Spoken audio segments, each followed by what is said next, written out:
Radhe Radhe friends, कैसे हैं आप सब। आई होप आप सब बहुत अच्छे होंगे। तो friends, welcome back to Gauri Om daily vlogs. तो आज हम लोग आए हैं भागवत कथा में। हमारे घर के पास भागवत जी की कथा हो रही थी, श्रीमद् भागवत कथा। तो हम लोग यहाँ पर आए हैं सुनने के लिए। तो मैंने सोचा क्यों ना आप लोगों को भी भागवत कथा सुनने का आनंद प्राप्त करवाऊँ। तो ये देखिए, हम लोग यहाँ पे पहले मंदिर के दर्शन कर रहे हैं। जो इन्हें कुदृष्टि बिलोकई गई, इन्हें जो कुदृष्टि से देखता है ताई बधे कछु पापो न होई। इससे बड़ा संसार में दूसरा कोई बड़ा पाप नहीं है। हमारा शास्त्र कहता है अगर हमारे या जब आपका विवाह होगा ना, तो विवाह में पंडित जी ने वचन सुनाए होंगे। कन्याओं की तरफ से, लड़की की तरफ से 7 वचन सुनाए होंगे, और कुछ पंडित जी ने पुरुष की तरफ से भी मान मर्यादाओं को पुरुष ने वचन सुनाए होंगे। स्त्रियों के लिए, स्त्रियों ने पुरुष के लिए 7 वचन सुनाए, तब दामांग के रूप में स्वीकार हुई। और पति ने भी अपनी कुछ मर्यादाएं कही थी। वैसे कुछ लोग 5 वचनों के रूप में कहते हैं, कुछ एक ही श्लोक में कह डालते हैं। हमारे सामने स्त्री अगर कोई आ जाए और हमारे बराबर है, तो हम उसे किस दृष्टि से देखें? किस दृष्टि से देखना चाहिए? बहन की दृष्टि से देखना चाहिए। ये हमारी बहन के समान है।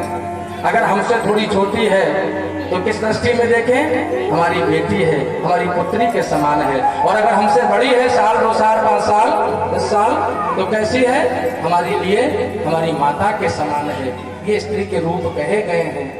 लेकिन हमारी अगर कुदृष्टि पड़ गई तो फिर समझ लेना नाश नहीं सर्वनाश होता है। दोनों हाथ उठाकर बोलो राधे कृष्णा। और आज क्या हुआ? दुर्योधन ने दूसरी पराई नारी पर, पराई स्त्री पर अपनी कुदृष्टि डाली, अत्याचार किया, तो दुर्योधन का सर्वनाश हो गया, रावण का सर्वनाश हो गया। रहा न गोकुल रोह निहारा। 1 लाख पूत 1.25 लाख नाती रावण के घर में, और रावण के घर दिया न बाती। ऐसी तो कुछ चौपाई है? कोई चिराग जलाने के लिए नहीं। अब बताएं जरा, ये क्या है? पराई स्त्री पर नजर डालने का हस्त ये मिलता है। महाभारत कैसे हो गया? यदा मृधे कौरव संजया नाम वीरे स्वतो वीरो गतिम गतेषु। आज अधर्म की पराजय हुई, धर्म की जय हुई। क्यों? क्योंकि भगवान कृष्ण नारायण उन पांडवों के साथ में थे। ऐसी कथा आती है महाभारत में। मृकोदरा विद्ध गदा भीमर्ष। मृकोदर किसका नाम है? मृकोदर नाम है भीम का। भीम की गदा ने दुर्योधन की जंघाओं को चकनाचूर कर दिया। दुर्योधन धाराशाही पड़ा हुआ है, पृथ्वी पर रक्त की, खून की उल्टियां कर रहा है।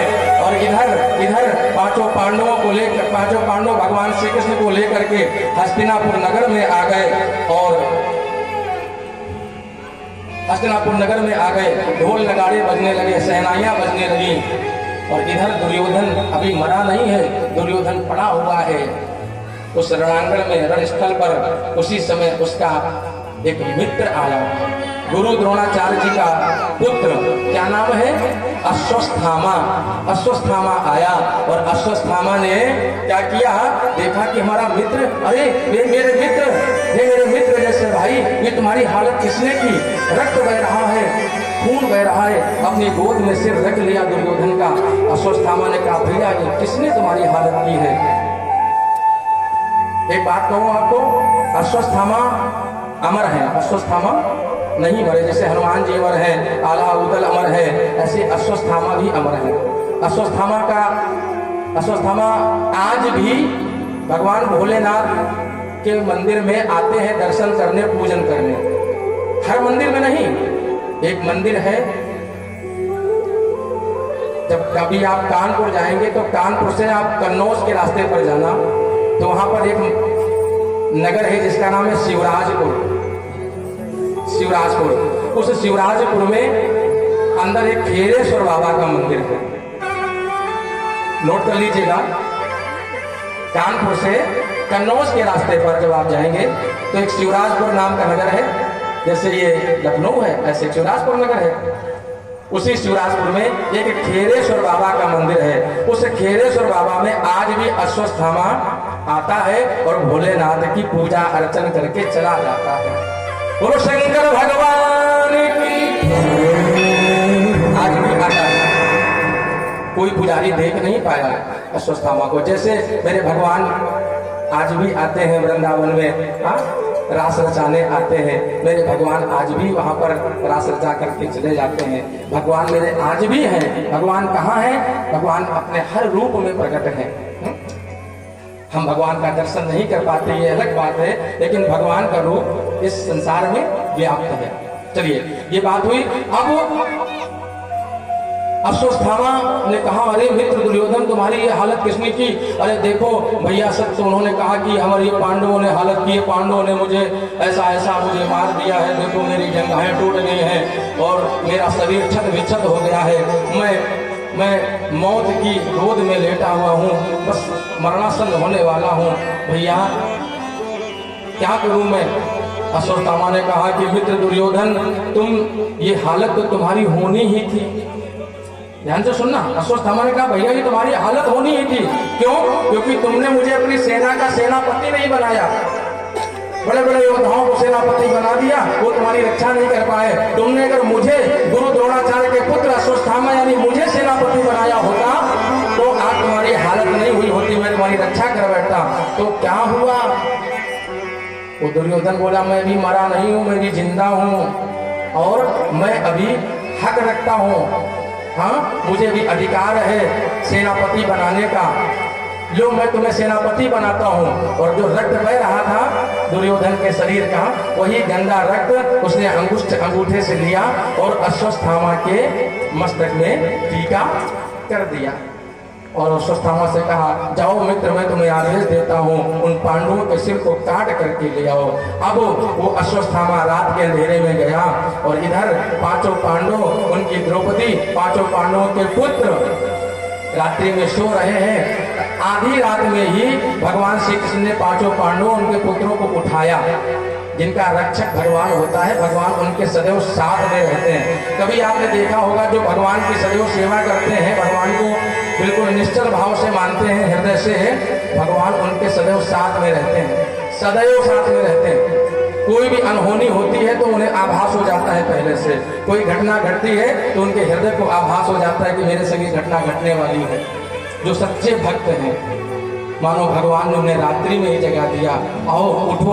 पांडवों ने एक बार भी इफ पट नहीं किया, किंतु परंत नहीं किया।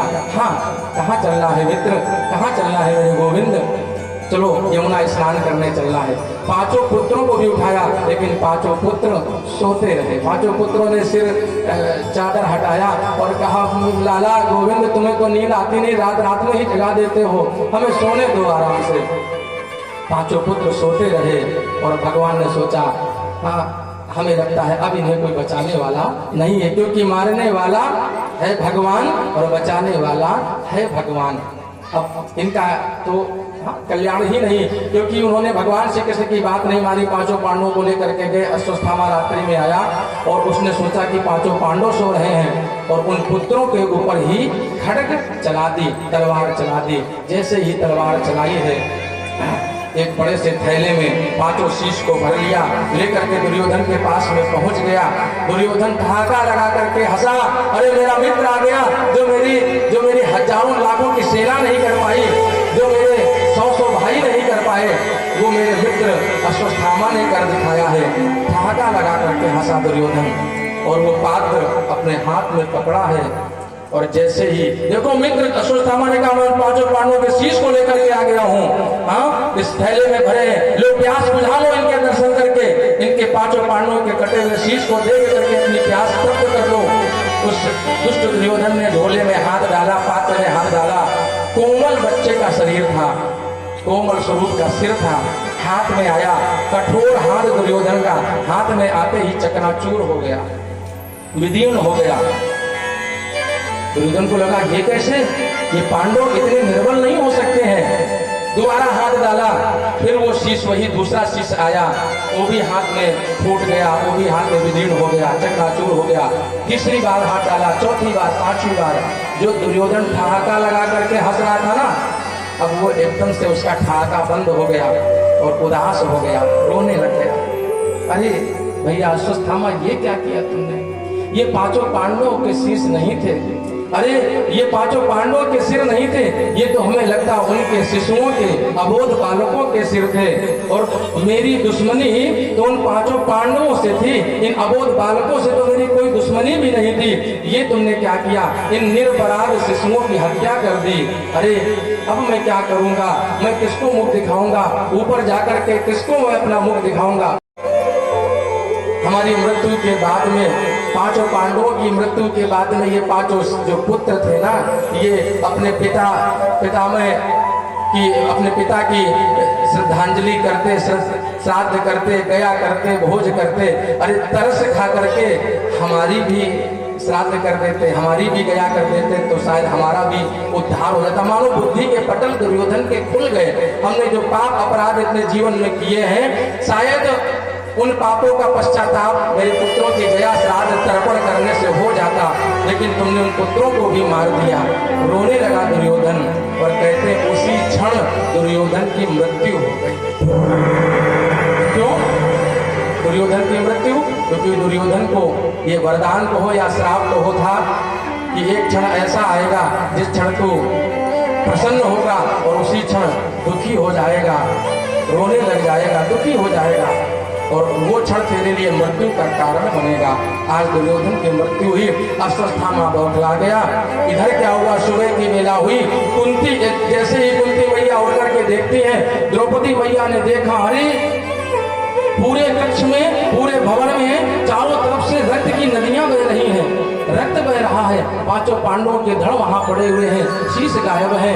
माता बेसुध सी हो गई और पांचों पांडव आए, भगवान जी आए, ये कृत्य देखा तो माँ बिलक रही है। माता शिशु नाम निधनम सुताना निशम्य घोरम परितप्यमानः तदा रुदद्वाष्पकला कुलाक्षी तां सांत्वयन्याः किरीटमाली। किरीटमाली अर्जुन का नाम है। अर्जुन सांत्वना दे रहे हैं, हे द्रौपदी चिंता मत करो, मैं उन दुष्ट का, जिसने भी मेरे पुत्रों को मारा है, वो शिशुओं को मारा है, मैं उसे मार करके तुम्हारे पास में लाऊंगा। लेकिन माँ अपने हृदय को समझाए तो समझाए कैसे? एक माँ स्वयं जानती होगी माँ का हृदय कैसा होता है। उसके बच्चे को कोई पीड़ा हो जाए, माँ काम कर रही है, छोटा सा बच्चा खेल रहा है, अचानक से गिर जाए, कोई चोट लग जाए, तो माँ अपने उस काम को छोड़ देती है और दौड़ करके अपने बच्चे को अपनी गोद में उठा लेती है। काम एक किनारे पहले मेरा, क्योंकि जो बच्चा होता है ना, छोटा सा बालक, वो छोटा बालक शिशु माँ के हृदय को बड़ा प्यारा होता है। अपने को स्वयं दर्द सहन कर लेगी माँ, लेकिन अपने शिशु को, अपनी संतान को पीड़ा नहीं होने देगी। पता है, एक चिड़िया थी, चिड़िया, उस चिड़िया का एक छोटा सा बच्चा था, पक्षी। तो क्या हुआ कि चिड़िया बैठी थी, अपने बच्चे को जन्म दिया, बच्चा छोटा सा था। तो बच्चे ने कहा, माँ जब कभी आंधी आएगी, तूफान आएगी, कभी बवंडर आएगा, तो माँ एक बात बताओ, मैं मेरे तो पंख ही नहीं है, छोटा सा था, मेरे तो पंख ही नहीं है, मैं तो उड़ ही नहीं पाऊंगा, और माँ तुम उड़ जाओगी तो मैं तो मर जाऊंगा ना, माँ क्या करें? तो उसकी माँ ने कहा, चिड़िया ने, पक्षी ने, कि बेटा चिंता न करो, मैं अपने पंखों को काट दूंगी, मैं अपने पंखों को काट दूंगी, मैं नहीं उड़ पाऊंगी, हाँ, और जब तुम्हारे पंख हो जाए ना तो मैं तुमको उड़ा दूंगी, देखो जरा। और उसने अपने पंखों को नोच करके अलग कर दिया। एक बार बड़ी जोर से आंधी आई, तो उस बच्चे ने कहा, माँ क्या करूं, आंधी आ गई है। तो उस पंछी ने कहा, चिड़िया ने कहा, बेटा ऐसा कर, तू कहीं यहाँ से उड़ जा और दूर जा करके अपना बसेरा कर ले, अपनी सुरक्षा कर ले। वो बच्चा तुरंत वहां से उड़ा और उड़ करके दूर जा करके अपने आप को उसने छुपाया, अपने आप को बचाया।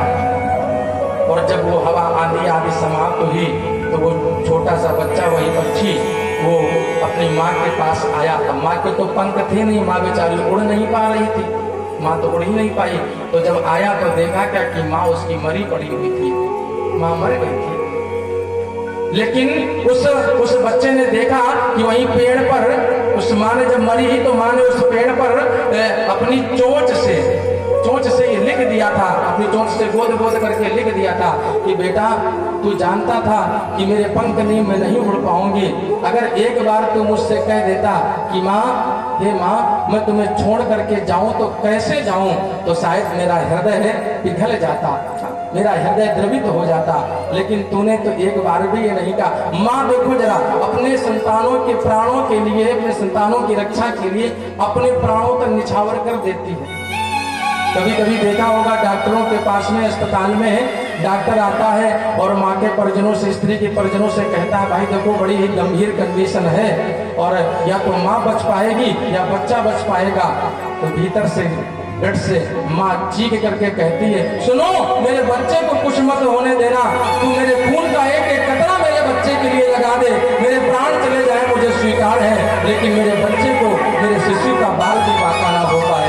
हाँ, मेरे शिशु का बाल भी बाका ना हो पाए, ये माँ कहती है।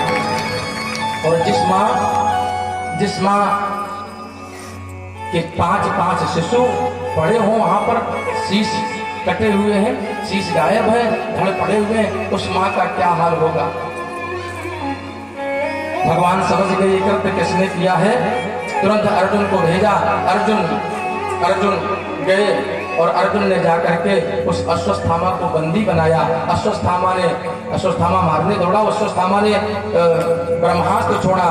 तो कहते हैं कि अर्जुन ने भी ब्रह्मास्त्र का प्रयोग किया है। कृष्ण कृष्ण महाबाहो भक्तानां भयंकरः त्वमेको दह्यमानानां मपवर्गोऽसि संक्षते।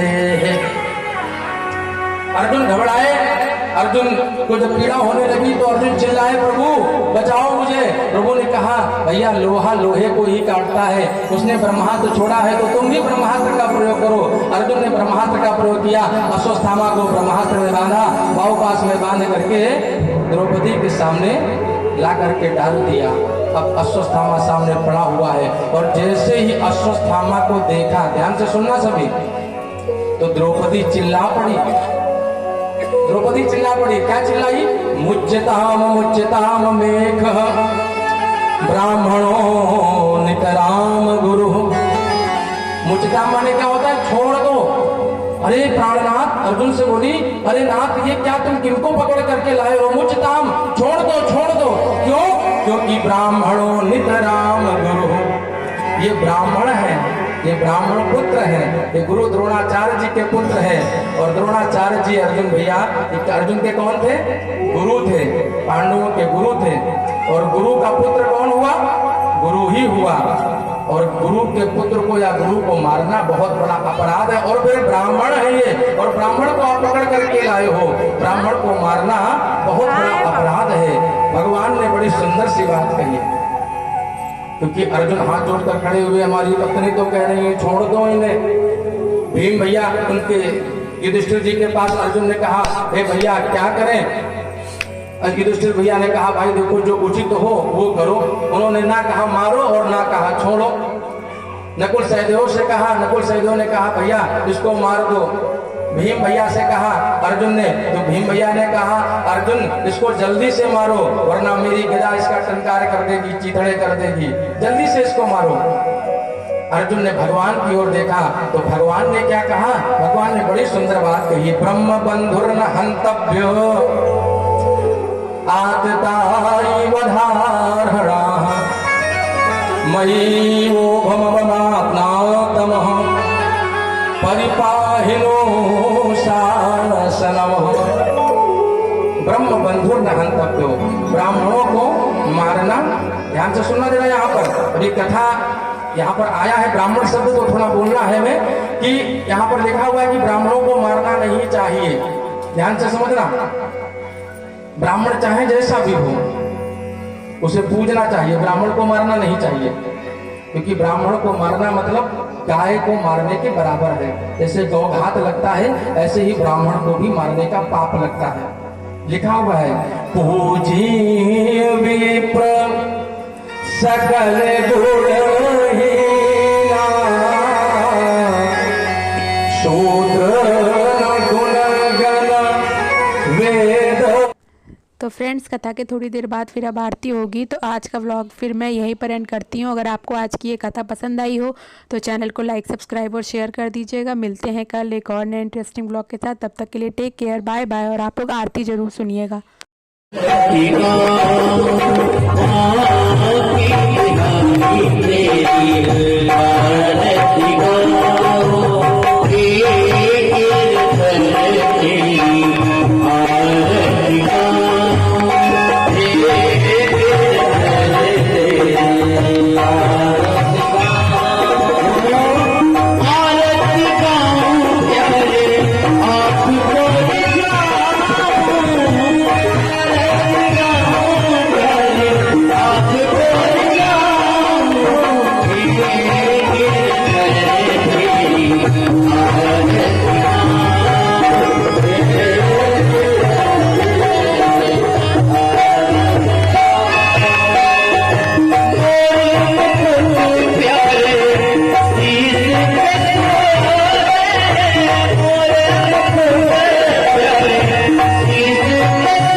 छवि